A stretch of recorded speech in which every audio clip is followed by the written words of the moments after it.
On today's episode of the Con Ganas Podcast, we're talking to Aniela McGuiness, actress and improv comedy teacher.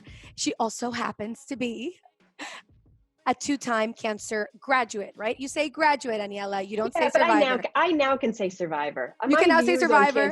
My views on cancer have so changed and adjusted, and one day it's this, another day it's that. There you go. And you adjust. So I brought Aniela to our show. She's a dear friend of mine. We met in 2015, 16? No, I think we met before I had cancer, right? On the year that you were doing the elective surgery. Okay, yes. So we met 2014, and that was the same year that I got diagnosed. Yeah, so we met in March, and we actually, but we didn't meet like that. We met online, remember? We were both doing a business course for actors. And I happened to ask a question and say, my name is Valentina from Miami. And then Aniela was stalking the Valentina actresses in Miami on Facebook. And most of the people participating in that program were from LA. You reached out, and then we connected immediately because we love to read books on self-improvement. Right? Am I wrong? Oh gosh, we need help. We are self-help junkies. Yes, we're self-help junkies. What the audience doesn't know is that Aniela, and you might not know this either, you're somebody that, although I don't talk to you very often, we see each other once in a while because our lives sort of seem to interlap as actors and stuff. You've taught me so much. I can't even begin. I might get teary-eyed. I can't even begin to explain to you like the impact you've had in my life, although our journeys have been so different. And I wanted to bring you on to the podcast because, and I'm very emotional today. I already told you before we started recording that, I wanted to do a month on overcoming fear and fear, because I feel like fear is something that we all face, and it comes in different waves in our lives, in many different forms. And it's also, October is Breast Cancer Awareness Month. Yes. So when I started looking at, okay, this is the topics that I want to talk about, I was like, oh my God, Aniela, I have to bring in Aniela because, I've learned so much from your journey. When we met, I think your mother had passed away, a year beforehand, something like that, a year and a half. Just barely a year, barely a year. My mom had passed away from ovarian cancer. So my mom had cancer, and I used improv comedy to actually help cope with that loss and being there on her deathbed and witnessing and being a part of that long, very difficult journey. It was a long road because you were 22, right, when she was diagnosed? Mm-hmm. Yeah, she was I just gotten out of college. I remember the moment she actually told me, which seems I remember that moment. You remember those moments. And I had a broken ankle, and I was I had won tickets from Deco Drive to go to Paris Hilton's record release party at a club in Miami.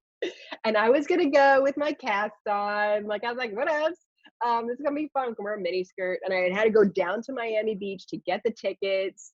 And keep in mind, I'm not a Paris Hilton fan, but I was like, let me live outside of my comfort zone. And so we were getting ready to go do that night. And my mother and father, my stepdad, stopped by to tell me that my mom had been diagnosed with ovarian cancer, and she was going into surgery that week. And I remember just kind of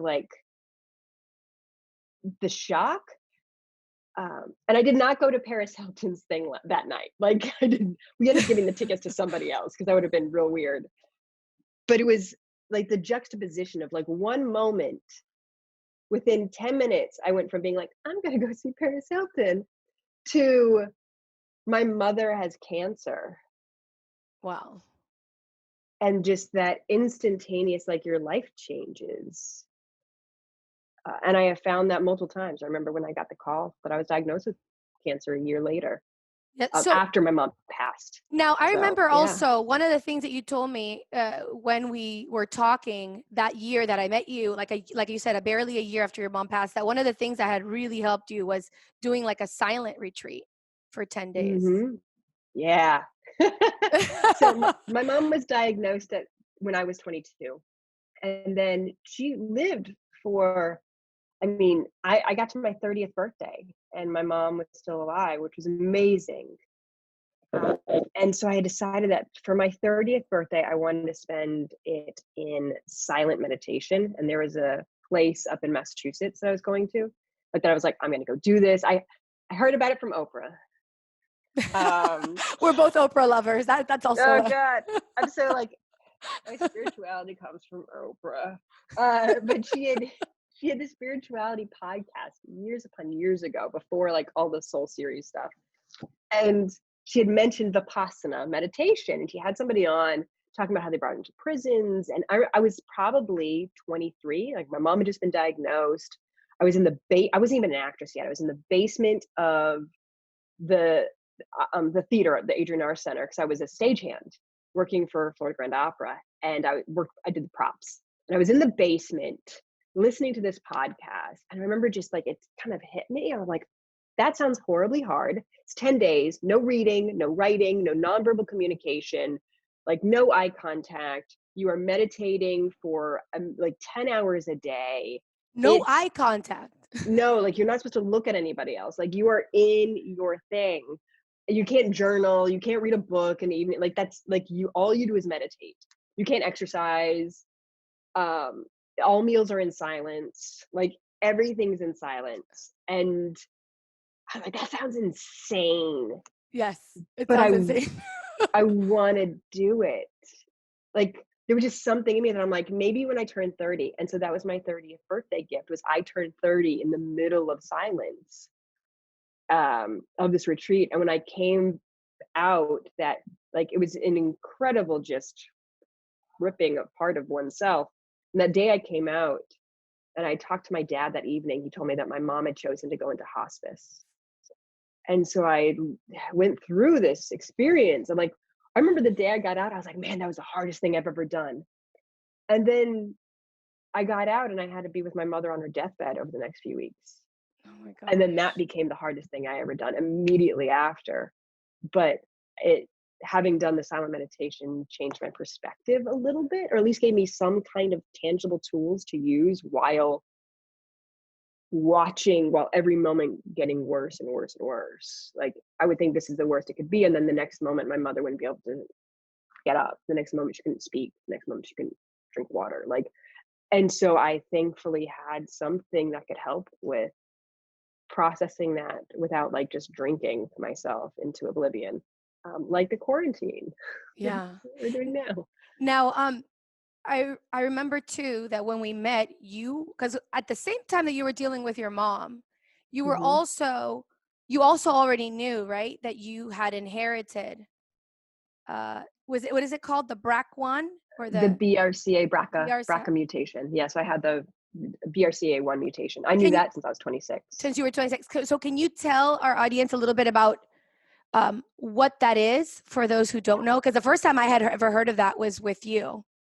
Yes, there is a genetic mutation right on that DNA that you'll find that breast cancer or ovarian cancer runs in like a family line. And so they found that this mutation, now they have found a bunch more mutations, genetic mutations, which contribute to breast cancer. But this is one of the early ones that they found. And an average woman's, like we hear 1 in 8 women will get diagnosed with breast cancer, right? It's October. So people are like, you're hearing this number all the time. And so that's really, I think it's like 12%. With the BRCA mutation, I had an 80% chance that I would get breast cancer before I turned 70. So from 12% for the normal population, my risk was 80%. For ovarian cancer, the general population's risk of ovarian cancer is like it's like 2%. It's like super It's small. Ovarian minimal. cancer is really rare. And my risk was a 50% chance of getting ovarian cancer. And so that meant, because I knew so early, I was able to, and it's a question of like, do you want to know or do you not want to know? Like, that's a genuine question, because once you know, what are you going to do about it? Your options are So some continue people getting opt tested. not to know. Some people opt to literally not know. Yeah, some people rather not know, or because it's a heavy thing to know that you might get cancer. because once you know it, you can't unknow it. Like, you can't not know that. Well, there was a definite part of me that had my head in the sand about it, where I thought I wasn't going to get cancer. Like, I genuinely didn't think I was going to get cancer. I was like, I'm real special. Like, I'm so special. There's no way I'm going to get cancer. Like, I think that's how we all are. We're like, that's not going to happen to me. It's not going to happen to me. Like, I know genetically. So I didn't think it was going to happen to me, but I went through the protocol of every 6 months I would get a mammogram done and then an MRI. So it was like teeter off, like mammogram, MRI, and I would get a vaginal ultrasound every 6 months. So every 6 months this would go down since I was 26. Wow. And I would show up and I would do them, but I definitely had my head in the sand of being like, it's not going to be me though. And I remember the year before I actually got diagnosed with breast cancer, my MRI, my insurance wasn't going to cover it. Like, I'd done it, and then the insurance was like, no, we ended up negotiating it down to $2,000 for this MRI that I preventatively got done. And I remember talking to my husband going like, you know what, I'm not going to get these MRIs done anymore. Like, they're so expensive. This is insane.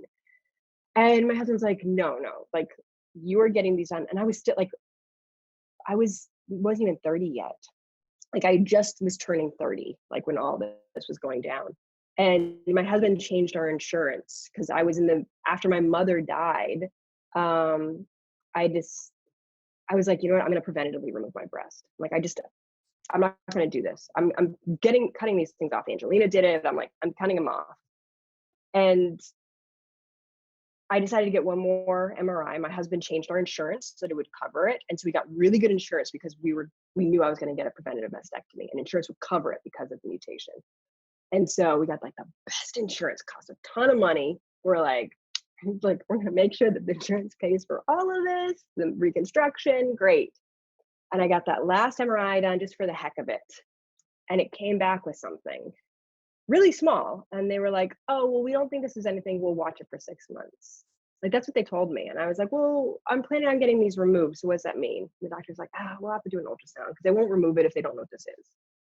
We did the ultrasound. They're like, yeah, it's there on the ultrasound too. We'll get a biopsy.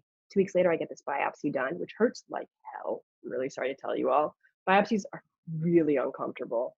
And it came back positive for cancer, like, which was insane. Like, I already had all my doctors ready to get a preventive mastectomy done. That's where I was 80% sure I wanted to do it. And then right before, like, I had appointments. Like, I was ready. And that was a call. That was the call that you documented, right? Yeah. And I want to ask you, like, where did your courage come from?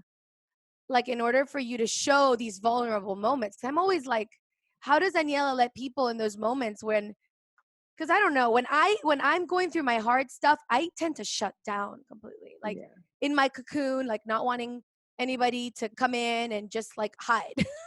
The last thing I want to do is be on social media when I'm not feeling good, you know? I think that's actually a really great question. And in case anybody didn't understand, I recorded the phone call being told I had cancer and then posted it to the internet. So if you're kind of wondering like what we're talking about, that's what I did, which seems insane. So it was a mix.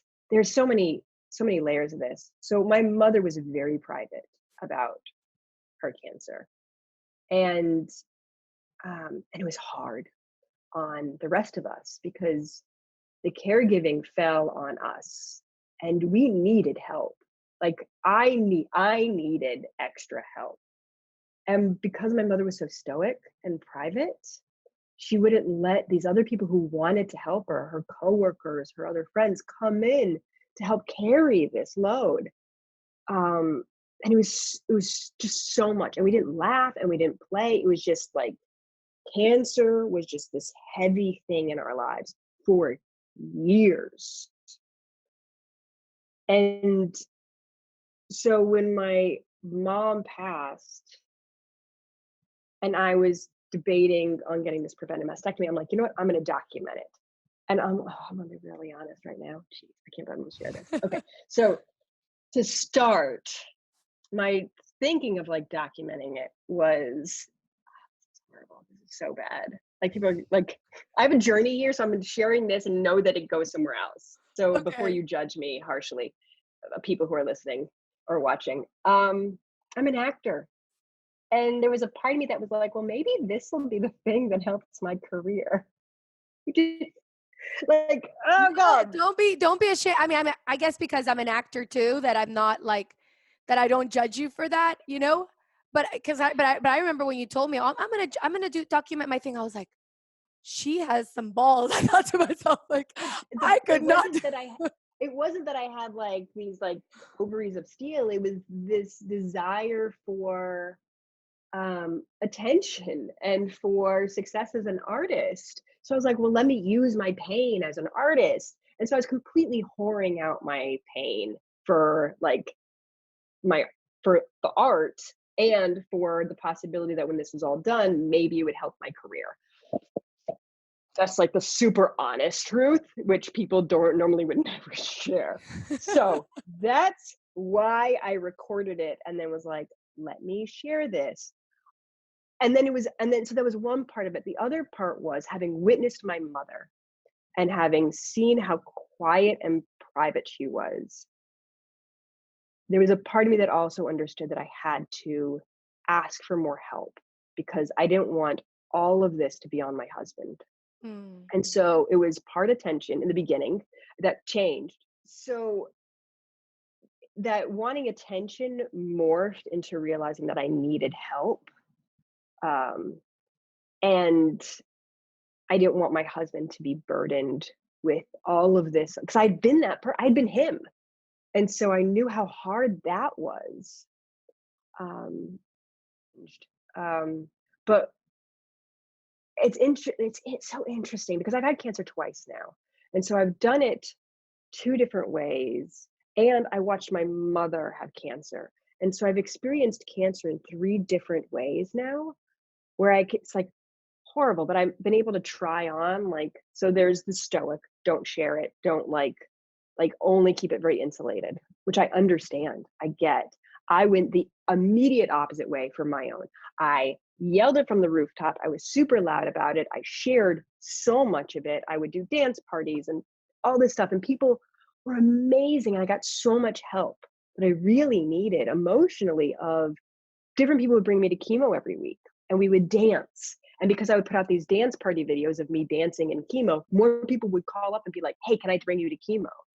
So I always had somebody to bring me to chemo, which kept my spirits up. So I looked forward to chemo, which was a weird kind of like, I liked chemo because people would play and come with me. And it was like fun. When I had like, and so it was just, I went all in. I was like, and then after I had cancer, I created Cancer Grad with my friend Nora, which was like reframing it. And I gave up acting and I went all into that. And I realized I just lost myself. I became the cancer lady. Like everything became cancer. And 2 years ago now, I'd given up Cancer Grad. I'd gone back to acting. I was like, you know what? I want to find me again. Like, who am I after all this? It's just something I did. I am not somebody like it's like, I am not like breast cancer did not make who I was. Like, and I felt for a while that I was only interesting because I had cancer. Like that was the most interesting thing about me. And I was like, no, I need to let go of that. It was just so heavy and it had become my identity. And so I was starting back up and living again. And I had a little thing on my nose that I got checked out by my dermatologist.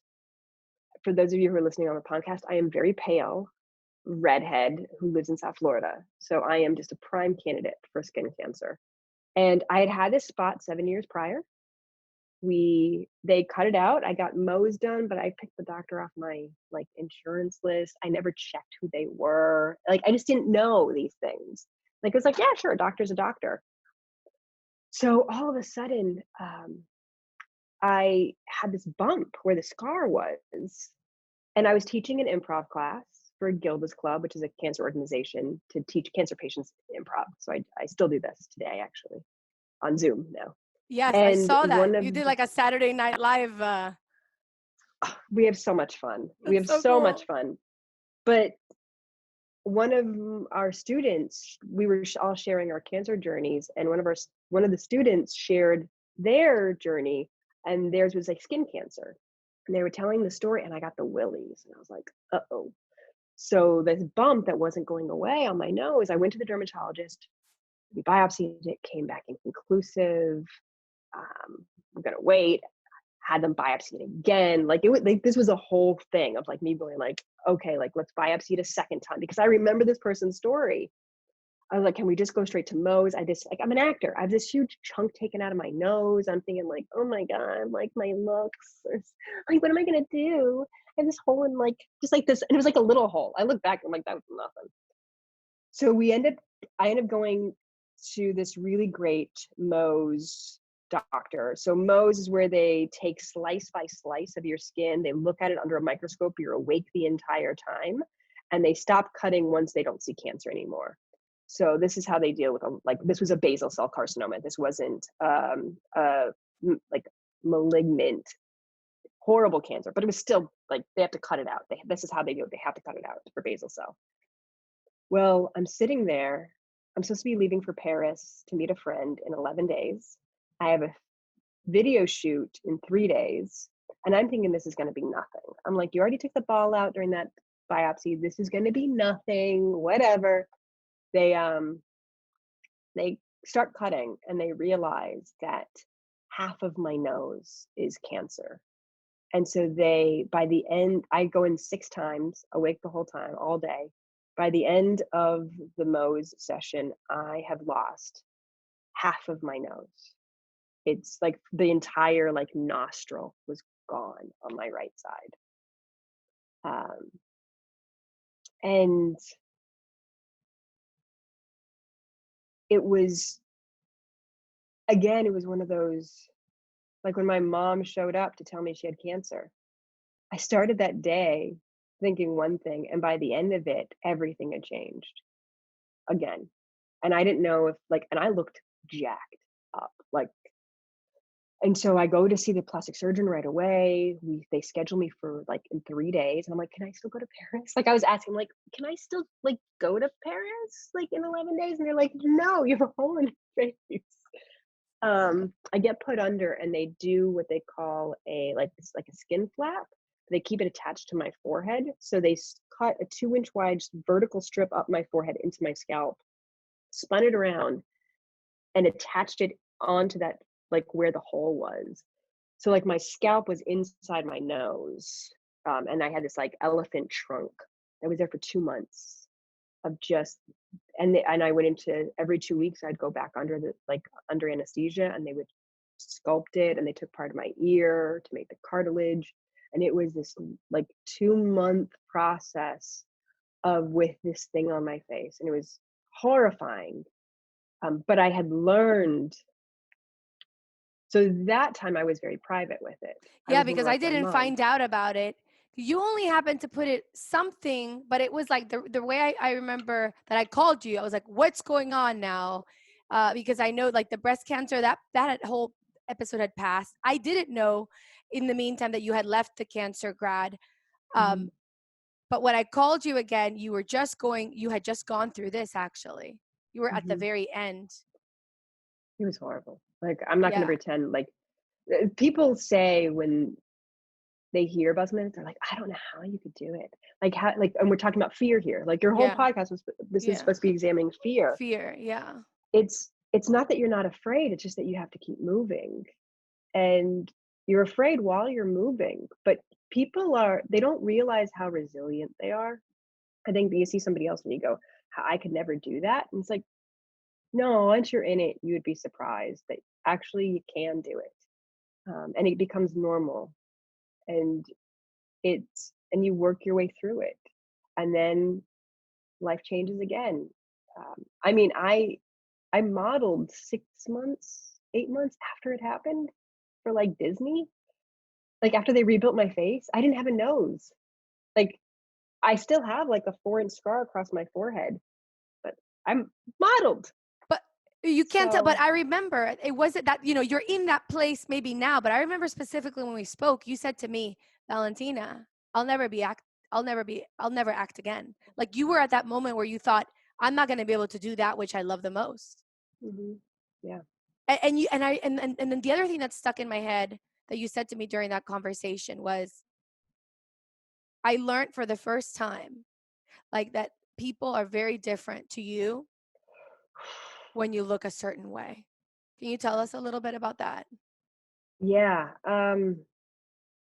I am attractive according to our society standards of beauty, I am considered attractive, where people will pay me money to take my photo. So there is that. And I have walked through life like that and not realizing the impact, like the privilege that came with that. Like I just didn't know. I thought because I was so nice, like I really worked on being kind and nice, that's why people interacted with me very nice and kind back. Was I thought, because that's what the energy I'm putting out. That's, that's the energy we're giving. It's bullshit. Like I was still nice. I was still my normal self. And when I had this thing across my face, people wouldn't talk to me. Or if they would out in public, they would ask, like, what happened? What's going on with your face? What's behind that bandage? People wouldn't make eye contact with me. I remember, like, if I wear a really fun hat, right? Like, and I love wearing hats. I inevitably somebody will go, "Oh my gosh, I love that hat." I had this bright red, crazy hat that I was like, it was like a neon sign where I'm just like trying to be like, please say nice hat. And nobody would speak to me. I remember, and it got to the point where I wouldn't even open my front door if I wouldn't even like want to order food and have to answer the door. Like I told my neighbor, I'm like, I'm gonna send this to your house if you just bring it over to me. Because the UPS guy, like, rang the doorbell. I had to sign something. I opened the door, and he looks up at me. He's like, "What happened to your face?" Like, I have flesh that's like this raw flesh that's spread, like stretched across my face, and our society drove me indoors. But what I had, in a weird way, I had thankfully been through cancer now twice in essence with my mom and then mine. And so I knew, while I wasn't loud and out there about it, and I still might at some point share, I took a lot of amazing photos with with Lynn Parks. Yes, I know Lynn. She's Yes. amazing, and she took these incredible beauty shot photos of me throughout the process of my face. And they're Wow. insane photos. They literally are. They look like a cover girl photo with like mango. It's insane. It's really cool and insane. And so I at some point I will share those when I'm ready. But I learned that using art. So I reached out to Lynn right away and like, can we do this art piece? Like, can we make a photo series following this process of, rather than the before and after, I want the in between. Like, I want to show what it takes to get to the after. Yes. Yeah. It's And like the caterpillar turning into the butterfly. Like we look at the butterfly and we forget the process that we don't see the cocoon. we don't see the cocoon, what happens. And that's it's the pain. It's the journey of Mm-hmm. pushing through where you're just like, I don't know if I can go through this. Yeah. And so I learned that from breast cancer, of like using art. So I did the one woman show. I did a photo series that got picked up by Cosmo and Daily Mail and some like all these other countries. Like, so I used art to cope with breast cancer. So I used it again this time, but I decided to keep it very quiet and allow myself to process rather than putting it out before I was done healing Ah, emotionally. I went through therapy. While I was going through this, I saw a therapist every week. And actually, I think during this, I might have seen her twice a week because I was so, like, I'd come in practically crawling into that room. It was so difficult. And I didn't want to deny the experience. Like, a lot of my breast cancer experience was denial. It was, look how happy I am. Look what a positive cancer patient I am. But I was hiding so much of the pain and the sadness and the fear and the grief to make other people feel good because because I had been the caregiver before. So I now wanted everyone else around me to feel good. But I never felt my pain. I never was honest with it. And so this time I was like, I'm going to be honest with it. And it was so painful, but I wanted to heal through the process rather than have to heal after the process emotionally. Did you feel Um, that that's what happened with breast cancer, that yes. that you healed not in the process but after the process? I healed physically during, but then afterwards, it took me years to heal emotionally from the breast cancer experience. Years. It, It's so hard. and can I ask you a question? hmm What was the hardest part? Is it like, yeah, what was the hardest part? Like what was that part of you that you just were like, oh, I just, because on the, like you said, on the outside, physically, it's like we saw the Aniela back.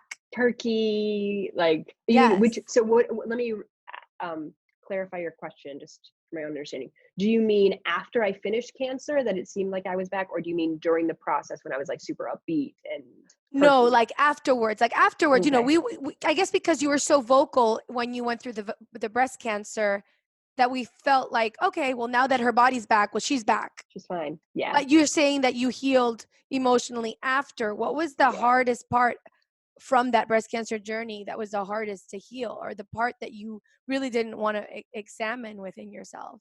Mm. Well, it was. I think that that part. One of the most insidious things I think was this perpetual positivity, because people, when you have cancer, will be like, it's all about your attitude. And they almost shame you as a cancer patient that if you are not upbeat or perky, if you show the ounce of fear, sadness, grief, the mourning of the life that you thought you were going to have, people will shut you down. Like the people around you will be like, no, no, no, you got to keep your spirit up. And so learning that people would love me, even if I was sad or if I wasn't making them feel good, that I was still worthy, that I didn't have to make everyone better. And that was the part that I think I had to heal the most. And to know that it wasn't my fault that I got cancer. You felt that it was your fault at one I point? did. I felt that it was that some, like, I think this is the downside. This is the dark side of self-help, is that law of attraction idea Oh, of, yes. so this law of attraction, well, then I must have attracted this. And I even had a friend, a very spiritual friend, when I had just been diagnosed, came over to do energy healing on me. And when she hugged me to leave, she was like, do you think you manifested your cancer? Oh my God. Oh my God. Um, and the honest answer was, yeah, I did think I did. And and that took me a lot to get over, to because if that meant that I had somehow given myself cancer by my thoughts or by my beliefs or by my karma, that somehow I could maybe change it and have it not happen again. And to realize that maybe we don't have that level of control over the world around us or our own selves, and that I am a good person and I happen to also get cancer. And it didn't mean that I did anything wrong, or that I didn't think the right thoughts, or that I didn't eat the right foods, or whatever else we get put on us when you are going through. I mean, we have a major issue with victim blaming, because I think people want to feel like, well, it's not going to happen to me because this is why this happened to that person. Like we need to have an answer, but this is an unanswerable question. Why did I get cancer?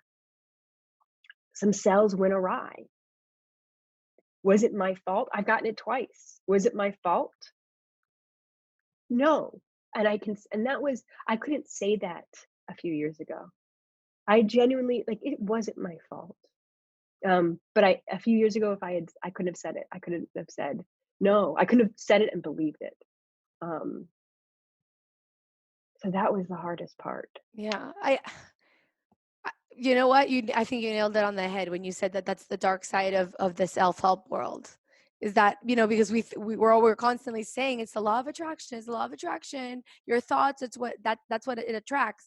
But then there's some areas in life, and we all know that things happen in our lives that are literally like tragedies. I mean, I've Mhm. had friends around me that have had tragedies that you're just like, this my friend did not deserve, or my No.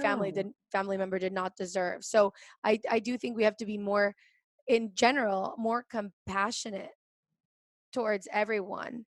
There's also a fine line, because I remember when I was going through my whole divorce journey, and I was like, I did, the only thing I wanted to talk about was that. Did that happen to you with cancer? It's like, but people didn't Yeah. want to hear about it. People didn't want to hear about my Yes. divorce, but it's the only thing you Oh, want to talk about, because you feel so, you're just like ready to explode, and it's so you're so encapsulated in and that. you're processing it. And we need to process things by sometimes saying them out loud and feeling them bounce off. Yes, 100%. I am absolutely with you. And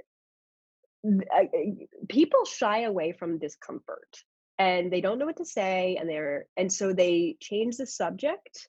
um, I found that I didn't see people's reactions to it, so I would just dump it on them. My husband thought I was doing it on purpose, where people would get like really uncomfortable and I would just like force them into discomfort. But what actually was happening was I was disconnecting so much that I could not see them. I was just vomiting this stuff out and I could Yes. not see their reactions. And I was just like forcing it down their throats of like, we're going to talk about cancer. Now I can actually see, like, I can read the room finally, where I'm like, oh, they don't want to talk about this. That's okay. Um, but this is another benefit, another teacher, another lesson I learned from cancer. Like some people are like sidewalks where it rains and they can hold a puddle, right? That's it. And then those of us who have had crap happen in our lives, it's like a sinkhole.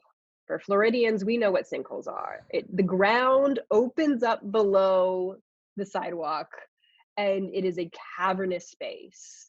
And while you're going through this, it's filled with water and you can't handle anymore. But once you finish and it drains, what happens is when somebody else is also going through trauma, we can sit in it.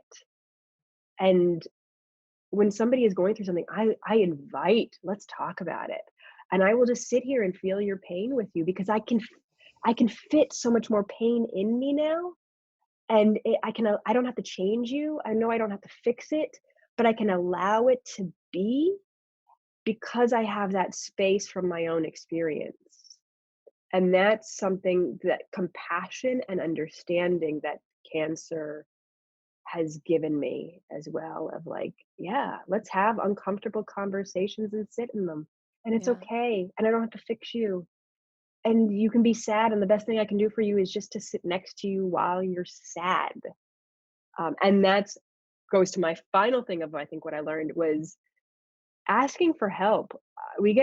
I know I've heard other people say this, and I know myself as well. I get offended if people didn't know that I needed help, but I never would ask for it. I wouldn't actually specifically say, "Hey, I need this," but I would. Certain people, I just thought that they should have known, like that they were my best friends. They should have known I needed them more.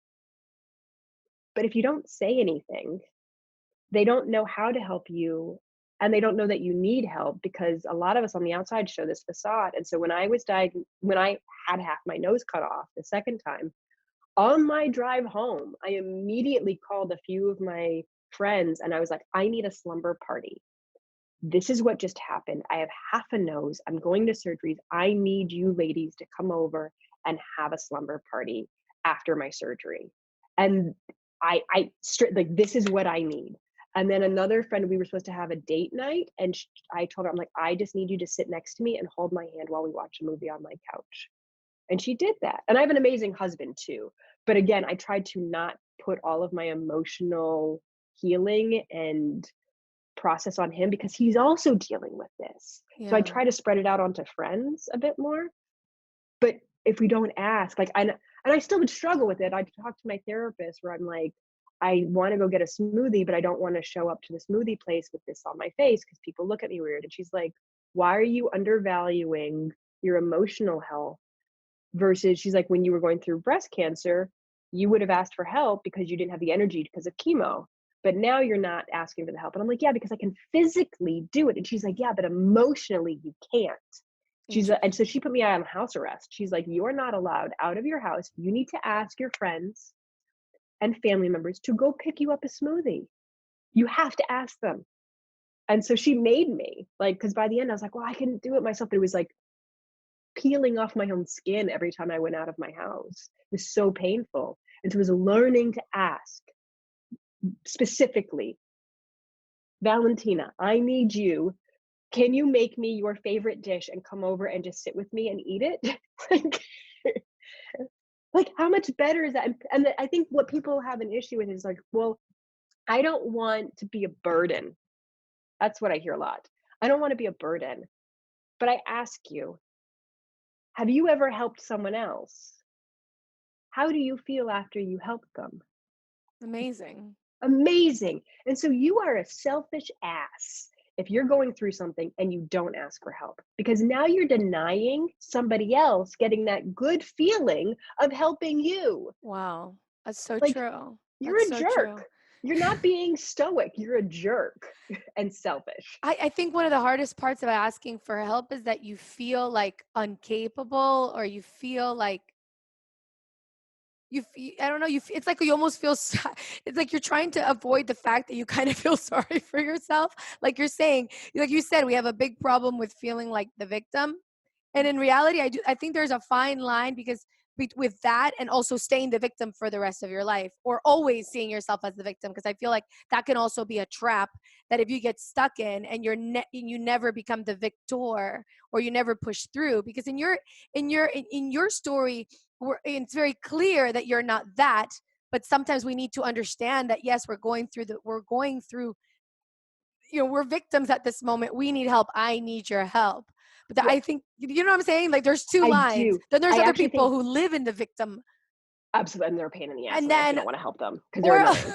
Like, let's be honest. So it's this weird line. Okay, so now I want to dive into that just a smidge more, because I think also if you're asking for help, you need to understand that people have the right to say no.